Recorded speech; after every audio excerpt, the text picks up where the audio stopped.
Kung gusto mo ng trabaho na hindi puro 9 to 5 at may kalayaan kang magdesisyon kung anong oras ka magtatrabaho, baka ito na rin yung para sa'yo.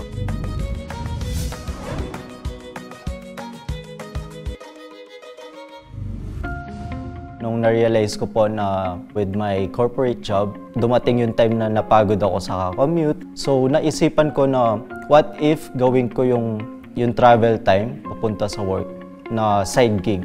At doon ko po nahanap si Sun Life. So nagsimula po ako as part-timer kay Sun Life. Malaking tulong po yung manager ko. Kasi ako po ay isang introvert actually. And lagi niya akong sinasamahan pag may clients. Hanggang sa masanay po akong makipag-usap sa ibang tao. Then nung na-realize ko po na mas ma-maximize ko yung time ko if I go full-time, doon na po ako nag-full-time kay Sun Life. And simula nung nag-work ako with Sun Life, yung pong incentives or yung rewards na nakukuha ko with Sun Life, minsan yun po yung ginagamit ko pang travel. With Sun Life, I have time flexibility. Thank you, self, kasi tama yung decision ko.